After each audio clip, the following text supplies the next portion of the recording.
विक्रम इसी शर्त पे यहाँ आया है कि हम सिर्फ लड़की देखकर नहीं जाएंगे बल्कि सगाई करके यहाँ से जाएंगे। सगाई? किससे? उत्तम नगर के खानदानी लोग हैं, विक्रम राय सिंह। खानदानी तो समरजीत भी है पिताजी। तुम कुछ छुपा तो नहीं रही हो ना स्वर्णलता? आपसे पैसे लेकर इन्होंने शेयर्स का बिजनेस शुरू किया था, उसमें भी इन्हें 25 लाख रुपए का कर्जा हो गया।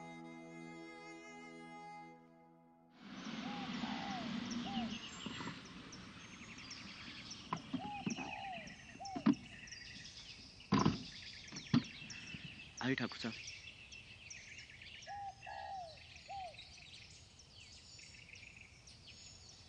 मैंने बहुत कोशिश की कि काम आपको बिना तकलीफ दिए ही हो जाए, लेकिन कोई बात नहीं दीवान साहब, हमें भी बहुत दिन हो गए थे यशोधर से मिले।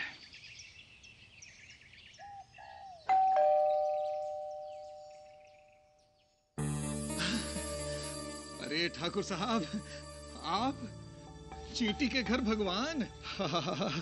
आंखें तरस गई थी आपके दर्शन को। आइए आइए, अंदर आइए, आइए आइए।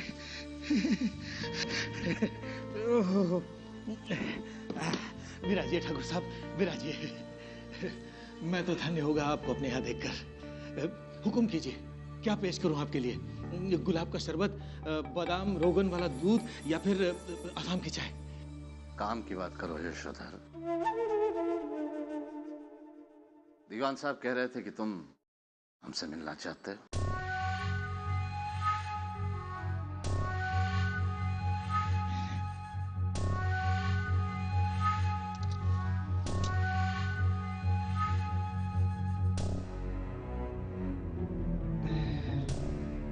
ये लीजिए। क्या है?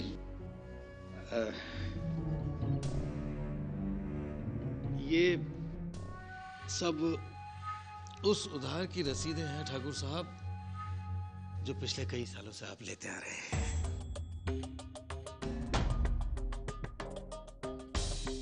और इन सब पर आपके हस्ताक्षर भी हैं।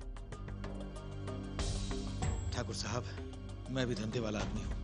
कब तक आपको ऐसे ही उधार देता रहूंगा और इन रसीदों के सहारे अपनी जिंदगी काटता रहूंगा? ब्याज तक नहीं आता आपके यहां से।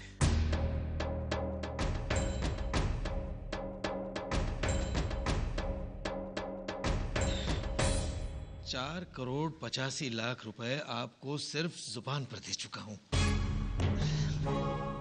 अब मेरे हाथ खड़े हो चुके हैं ठाकुर साहब। ऊपर से दीवान साहब और 25 लाख रुपए की गरज लेकर आ गए हैं। कैसे दे दूं 25 लाख?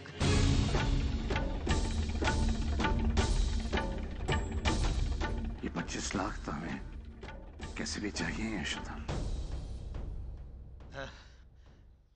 तो फिर ये पैसा आपको एक शर्त पे मिल सकता है ठाकुर साहब। किस शर्त पर? वो स्वर्ण भवन आप मेरे पास गिरवी रख दीजिए।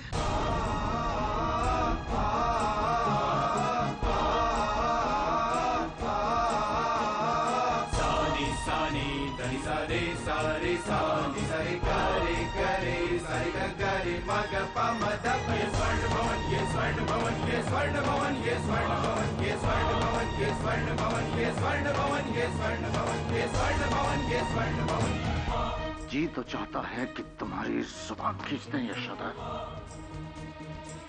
लेकिन ठाकुरी तहसीब ने हमारे हाथ बांधे हुए हैं। मेरी जबान जले ठाकुर साहब, अगर मैंने कुछ गलत कहा हो तो। उल्टा मैं तो आपके ही हित की सोच रहा था। जरा ठंडे दिमाग से सोचिए ठाकुर साहब, ठंडे दिमाग से। आपको पहले ही बिना किसी कागज पत्र के करोड़ों रुपए दे चुका हूं मैं, और ऊपर से मैं दिल का मरीज हूं, तो इस दिल की तसल्ली के लिए 25 लाख देने से पहले कोई कागज पत्र तो मेरे पास होने चाहिए ना। एक बार अगर स्वर्ण भवन के कागज मेरे पास आ जाए, फिर आप जितना पैसा ले जाना चाहें ले जाइए।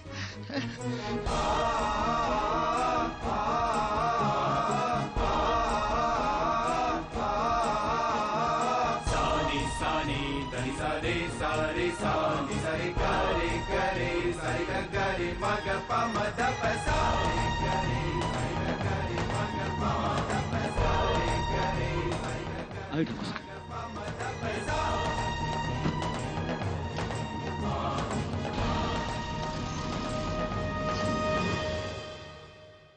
कैसे धंधे में फंस गया है यशोधर। उधार दो तो मुसीबत, और उधार वापस मांगो तो मुसीबत। अरे इसमें मुसीबत किस बात की है?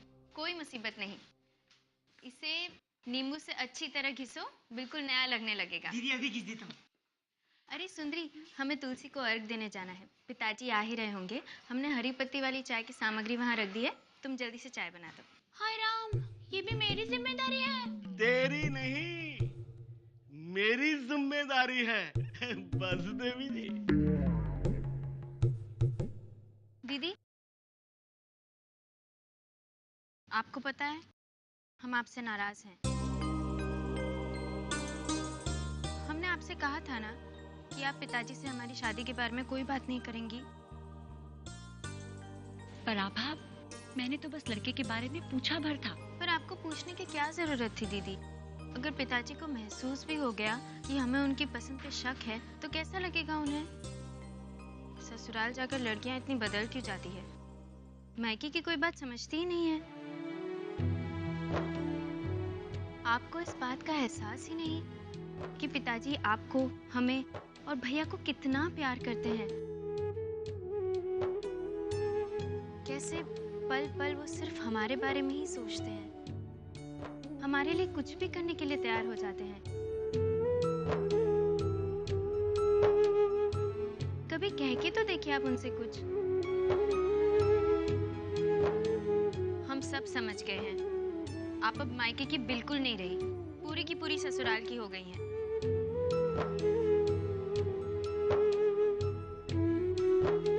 कुछ ही दिनों में हमारी ये बन्नों भी ससुराल चली जाएगी। फिर देखती हूँ क्या होता है। हम चाहे ससुराल जाए या पाताल जाए, हम रहेंगे इसी स्वर्ण भवन के, अपने मायके के, माँ और पिताजी के।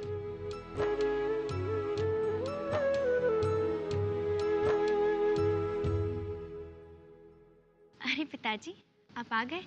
कोई प्राथमिक विद्यालय वाले चंदा मांगने आए थे। हमने कह दिया पिताजी नहीं है। तो तुमने उन्हें खाली हाथ लौटा दिया? नहीं पिताजी, हमने उन्हें कहा था कि थोड़ी देर में आए। नमस्ते ठाकुर साहब। नमस्ते। आइए। ठाकुर साहब, हम थोड़ी देर पहले भी आए थे। तशरीफ रखिए। कहिए। ठाकुर साहब, हमारे इलाके में कोई स्कूल नहीं था। हम सबने चंदा इकट्ठा किया और स्कूल के लिए थोड़ी सी जमीन खरीद ली, लेकिन इमारत खड़ी करने के लिए पैसे नहीं रहे। सुना है आपका नाम ही नहीं, दिल भी बहुत बड़ा है। कुछ सहायता हो सके तो फिर ये पैसा आपको एक शर्त पे मिल सकता है ठाकुर साहब। स्वर्ण भवन मेरे पास गिरवी रख दीजिए, गिरवी रख दीजिए, गिरवी रख दीजिए।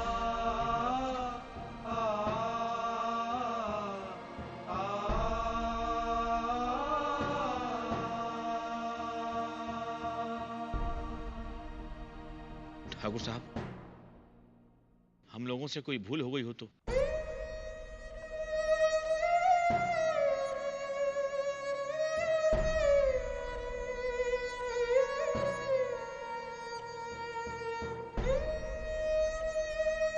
देवान साहब जी, इन्हें 2 लाख देने हैं।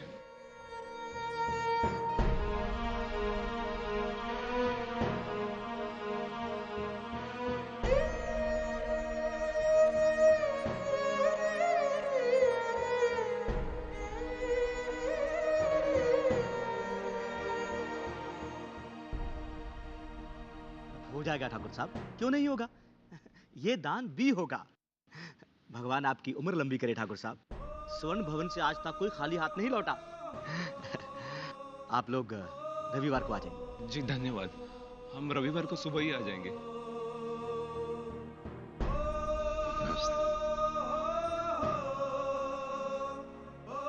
ठाकुर साहब, 2 लाख इनको, मेरा मतलब कि वो 25 लाख बड़े दामाद जी को। ठाकुर साहब, मैं समझ नहीं पा रहा हूं कि मैं आपकी सहायता कैसे करूं। आप फिक्र न करें देवान जी, रविवार तक हम कोई ना कोई इंतजाम जरूर कर लेंगे। अब आप हमें अकेला छोड़ दें। जी। पिताजी, आपकी हरी पत्ती वाली चाय। तुलसी बहुत अच्छी खिली है, इसीलिए 2-4 पत्ते उसके भी डाल दिए हैं। पिताजी, ये जो सुनार स्वर्ण पत्रों की सफाई करता है बहुत कामचोर है, हमने डांट दिया उसे। आज तो हमने सबकी खबर ले ली। अरे अब शताब्दी समारोह में दिन ही कितने बाकी हैं। सबके सब ऐसे काम कर रहे हैं जैसे महीना पड़ा हो।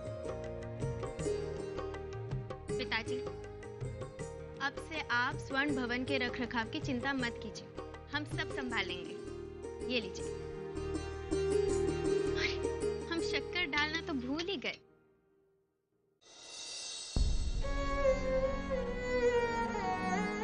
क्या हुआ पिताजी? आप ऐसे चुपचाप क्यों हैं? हाँ, चुपचाप हम।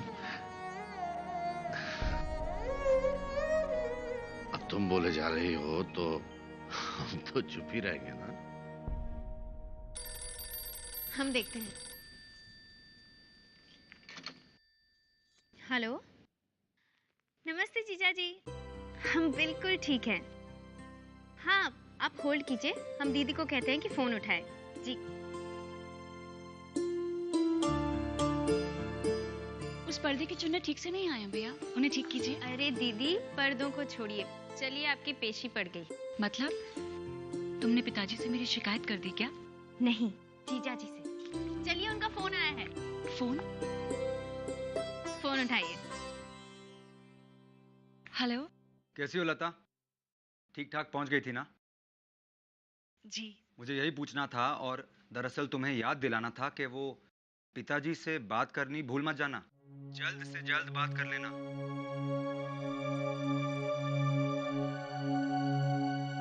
अगर पिताजी की सहायता न मिली तो हम बहुत मुसीबत में आ जाएंगे लता।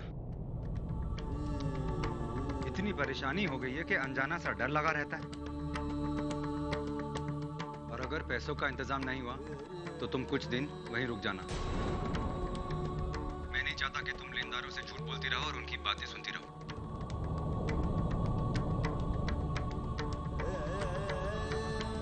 आप चिंता मत कीजिए, पिताजी है ना, सब कुछ ठीक कर देंगे।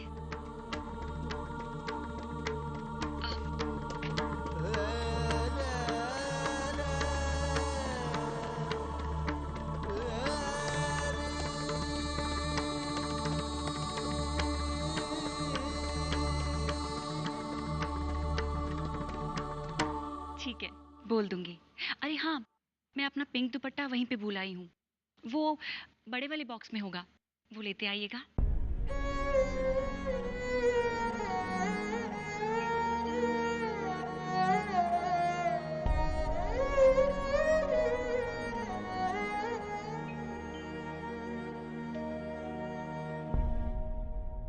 जी।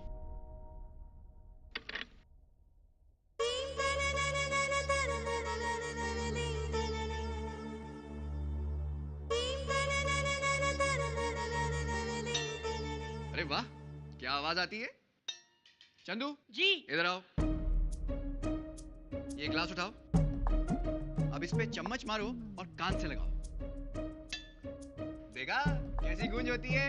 प्रकाश, ये नौसिखिया बातें करना छोड़ तू बेटा, हर बात अजीब होती है तुम्हारी। माँ, हमारी कोई भी बात अजीब नहीं होती है, नहीं होती है, वो हम हमेशा कुछ ना कुछ खोज करते ही रहते हैं।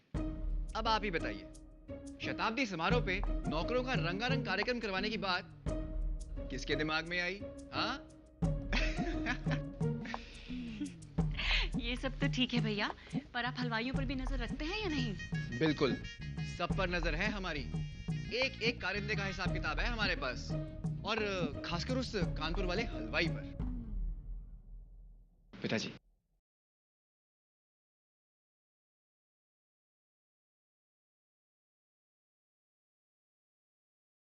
माँ, ये पिताजी को पनीर के कोफ्ते दो ना।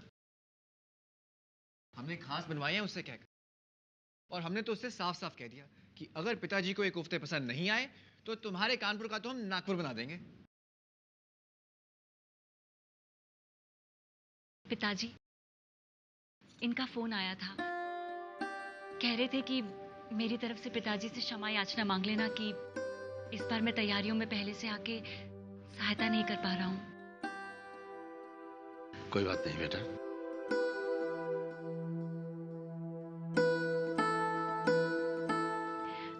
और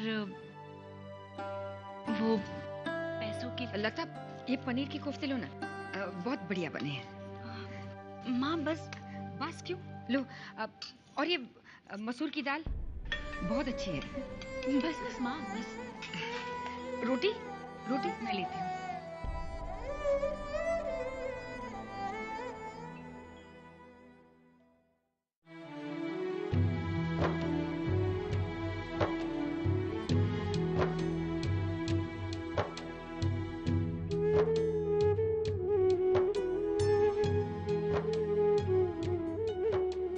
दीदी, इतने गौर से क्या देख रही हो? ये हमारा वही छोटा सा घर है जिससे हम बचपन में घर घर खेलते थे। और अब सच में अपने अपने घर की जिम्मेदारियां निभाने का समय आ गया। क्या पता था कि ये पहला सबक है आगे की जिंदगी में घर गृहस्थी संभालने का। दीदी, सुबह हो गई, आप हमारे लिए चाय बनाओ। चाय मैं क्यों बनाऊंगी आभा? तुम हमारे घर के किसी नौकर को कह दो। दीदी, हम आपसे बात करना चाहते हैं और आप कहाँ खो गई? कल से तुम बातें ही तो कर रही हो मेरे साथ। जब आप आती हैं ना, बातें खत्म ही नहीं होती। अच्छा दीदी, एक बात बताइए, ससुराल में आपको सबसे ज्यादा किसकी याद आती है? कभी सोचा नहीं। लो, इसमें सोचने वाली क्या बात है? 2 साल हो गए आपकी शादी को और आपको अब तक ये नहीं पता कि आपको सबसे ज्यादा किसकी याद आती है। तुम ये सब पूछ क्यों रही हो? असल में हम सोच रहे थे हमारी शादी हो जाएगी, उसके बाद हमें सबसे ज्यादा किसकी याद आएगी। कभी लगता है माँ की याद आएगी, कभी सोचते हैं पिताजी सबसे ज्यादा याद आएंगे, कभी कभी प्रकाश भैया की भी याद आएगी, पर सबसे ज्यादा इस स्वर्ण भवन की याद आएगी। अगले साल शायद हम भी यहाँ मेहमान बनकर आएंगे, आपकी तरह।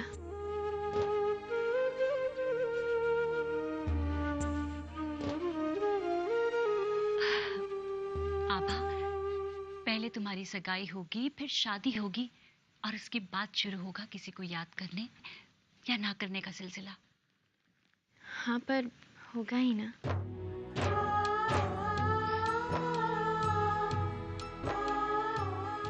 अरे दीदी, हमने आपको वो पोशाक दिखाई ही नहीं जो हम सगाई में पहनने वाले हैं। माँ के कमरे में है, माँ किनारी लगा रही है उसके दुपट्टे पर। हम अभी लेकर आते हैं।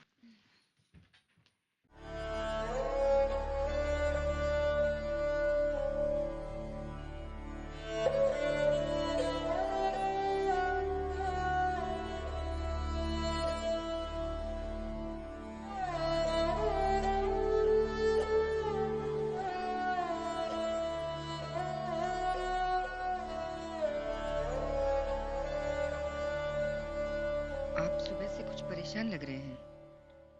नहीं,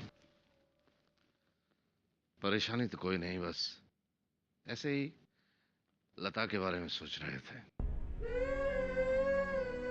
खाने के समय हमने लता को पैसे की बात करने से रोका था, हम नहीं चाहते थे कि आभा को और प्रकाश को ये पता चले कि समरजीत ने लता के हाथ पैसे मंगवाए हैं।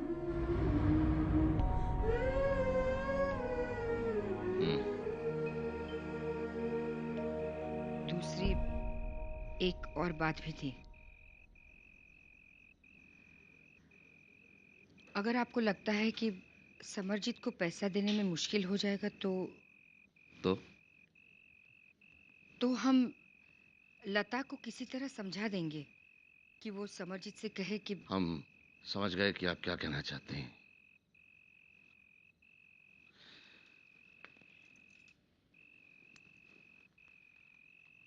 लेकिन ऐसा हो नहीं सकता। लता को हर हाल में 25 लाख मिलेंगे।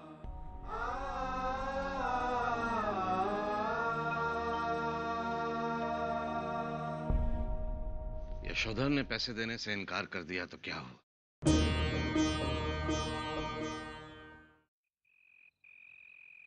यशोधर ने पैसे देने से इनकार कर दिया तो क्या हुआ?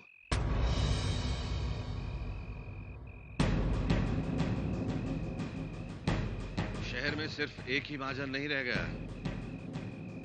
हमने दीवान जी से कह दिया है, वो जरूर कुछ ना कुछ इंतजाम कर रहे होंगे।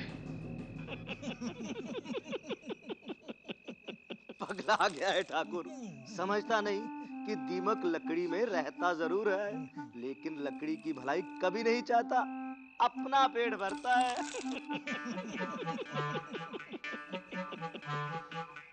तो बुद्धिमान दीवान साहब, कल सुबह क्या कहेंगे ठाकुर साहब से जाकर आप? कुछ कहने की जरूरत नहीं। मेरा उतरा हुआ चेहरा देखकर ठाकुर के चेहरे का रंग अपने आप उड़ जाएगा।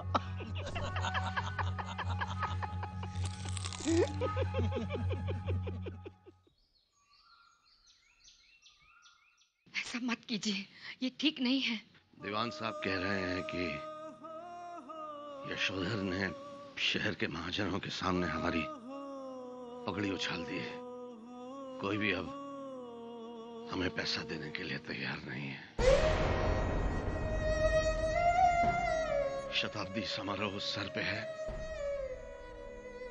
स्वर्णलता को समरजीत जी ने कह दिया है कि अगर पैसे का इंतजाम ना हो तो वो कुछ दिन यही रहे। अब ऐसे में रास्ता ही क्या है चंद्रप्रभा? आप बोलिए। शताब्दी समारोह को रोका नहीं जा सकता। स्वर्णलता को घर में बिठा नहीं सकते।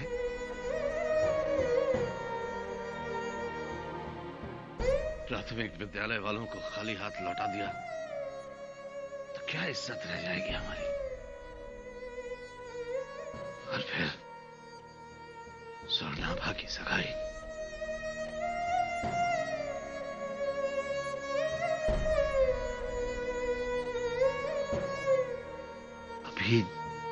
अभी जो भी है बंद मुट्ठी तो है। स्वर्ण भवन गिरवी रखना ही पड़ेगा। ये स्वर्ण भवन, ये स्वर्ण भवन, ये स्वर्ण भवन, ये स्वर्ण भवन, ये स्वर्ण भवन, ये स्वर्ण भवन, ये स्वर्ण भवन, ये स्वर्ण